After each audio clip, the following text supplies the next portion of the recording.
Still on women empowerment. Access to funds. If I don't have access to funds, my children, I cannot give collateral to a bank. And per tradition, land and landed properties are not shared to me. Landed properties are not shared to me because I'm a girl. Even when they are shared to me, it's the remnants. That's if I'm lucky enough, that my father has so many. If he has 2 properties and he has 2 kids, everything may go to the boy. We already know how it is now. Who no born boy, no born. Are you Igbo? It's even in some other traditions, but majorly across the board, it's very unfair. It is not equal to the boy and the girl. You know that, I know that. That's how we met. It's na first son. No. And the woman not born boy. That's like as if to say unfortunate.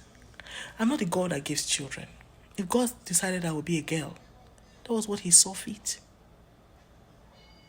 So the fact that I have to watch my children suffer or starve, it's very unsettling. It's a future that's scary to think about. Now, I have to watch my children suffer because I cannot get a bank loan. And they ask for collateral.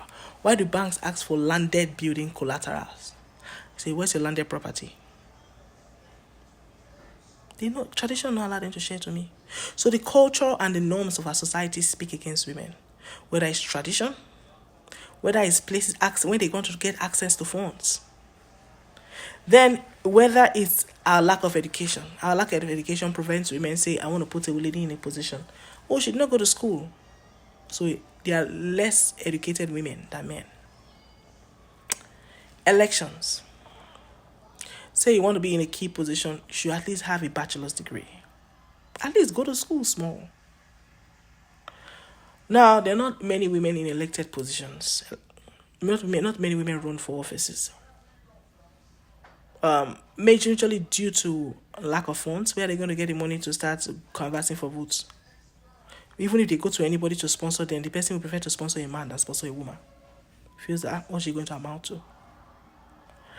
I don't know if we can break this status quo or if talk is just enough. If I go and a male candidate goes to someone for money for election, I don't think they're going to support me. I think they will support him first and 2 others after me. That may even be better than. Because most likely you're not going to win. Because that's how they met it. They are trying to take the best statistical decision, profitable decisions for themselves and say, no, this one, I can't waste my money on this one. So I'm time wasted, I'm money wasted in Nigeria. We look at a place like we talk about elections, back to elections. Many women are not educated, so they can't really fight for positions that of power. And a lot of them that are educated, they don't even have the funds because they don't even get access to good jobs, so at least they work for a little while. They may not even get the access to the good jobs or money to even have businesses. We talked about collateral for banks to get businesses. Women want to have startups. They can't have startups because there are so many things militating against them. There are limitation factors. And those factors are societal norms they are ills that have become norms. So usually tradition is made for man, not man for tradition. We are supposed to view, edit, and redefine tradition the way it suits us. But because we are too sexist and it doesn't really affect the other agenda, it is selfish, but it is the way things have been. It is easy to say, oh, it doesn't really matter. But it matters for me. Look at me. It matters for me. It matters for me. Who is going to help me? I want access to funds. I want access to money. I want access to education. Who is going to educate my child? Because it is from that business that I'm making, that small money that I'm making, that I will get some money and be able to send my child to school, because education is not free. Which of this candidate is talking about free education? I don't know if they've been talking about it, but I use leg to reach school all the years while I did school. Now bike, I stayed at home and you will see them say, let's see if we see money to get to school.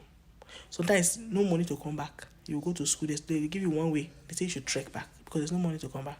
You go trek back. Whether it's raining, it's not raining, it's your 2 legs used to trek. Some people are privileged to have cars and fathers, and it's a beautiful thing. Not all of us ended up that way. So somehow we try to make it, but I don't know how your own life was. So am I going to get a boss that's going to pick everybody equally and drop us? At least I should not be burdened with that. Am I going to get free food? Is my mother going to get access to some money to be able to say, when I say my mother, I mean your mother. It could be your sister, it could be your auntie. It's just a general term. What are we bringing to the table for women? What are we bringing to the table for young girls? What are we bringing to the table for children? How is it going to better their own future? I need to see something like that. And I need to understand that these persons are thinking like that. Then in terms of elections, back to it, we could have changed status quo. Women could have brought their foot forward and done a lot more. But the problem is, at the moment, those many women don't run for offices because there's no access to funds to run for any office. How do you canvass for votes? You go here, say, oh yeah, let's go. We're going traveling to this state. How? There's no access to funds. Except your husband, you marry a very rich man who gives you access. And that's a very lucky people. Not all of us marry rich men. Some of us don't have it. And even if you marry, that's assuming he's going to be generous. What if he's not generous? So that's the assumption he's rich. It doesn't translate to him being generous. Some are very stingy. They prefer to run than for you to run. Some men are threatened by success. God help us that we see very amazing men. Some men are threatened by success. Some men support only when they have over-succeeded. Some don't support at all. Some help. Some help. But that is on very few occasions. And some marry rich men because they are very pretty. What about some of us that are not pretty? And some of us are even pretty that life now beats financially. So the beauty have won away. What's going to happen to us? We have people that are not rich, that are not pretty. So because I'm not pretty, maybe I can't marry a rich man. I can't come out for office. How am I going to promote change for the next woman? How am I going to promote change for women everywhere? How? Without access to funds.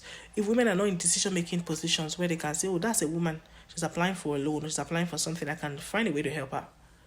Who is going to do it? A man? If you go to the House of Assembly, you can see almost all our men. You can see maybe one or two women in like positions of a lot of tens, in their tens. They're not women. What happens? We can't come out for office. We have financial factors. Who breaks that barrier? Who creates access to funds? Who creates access to funds without landed properties? Who breaks that barrier? Who makes it possible for people who are educated, who manage to get the education with all the militating factors to be able to push forward? Because I'm not speaking for myself. I've grown beyond for some years. I'm speaking for the next woman behind me and the one after her. It's like a baton. I'm going to pass. Someone has passed it on to me that will also pass it on to someone else. But that stage I've passed. Do you understand? I've passed that stage, sir. But I speak on it because it wasn't done then. Who's going to change the norm? Change. So that's how things used to be. You don't know government. I saw they be. How they be? How? I met it like that. I'm asking questions. How is it going to change?